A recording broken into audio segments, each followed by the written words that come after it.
Hi everyone. A lot of people's first lapidary tool after a rock tumbler is one of these. They're fairly inexpensive and they work pretty well. They come with some issues though. The first is something that comes with a lot of lapidary equipment, and that's rock dust, which is extremely bad for you. You can combat that dust with water, which you'll need anyways to keep your tools cool, but that creates another issue. It makes a mess. In today's video, I'm going to show you how to take care of both those issues with a really cheap lapidary well. Let's take a look at the supplies you'll need.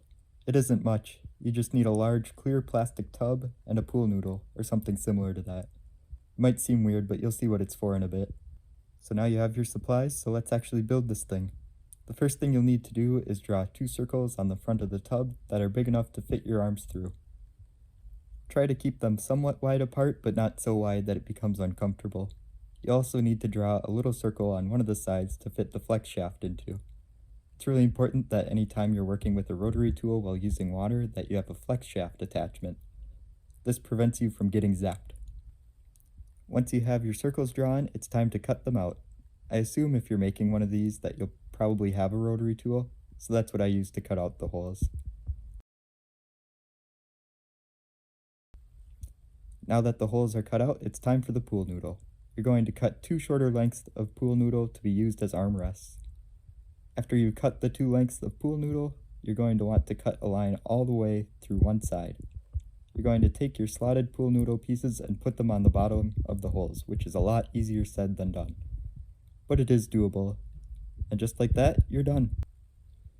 Now it's time to test it out. For that, I'm using a beautiful piece of Binghamite I've been tumbling for a while.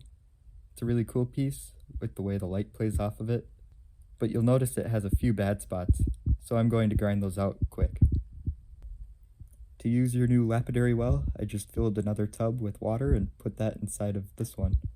As you can see, the lapidary well works really well at keeping the water and rock dust from spraying everywhere. I still wear a respirator and safety glasses because I like my lungs and eyes the way they are.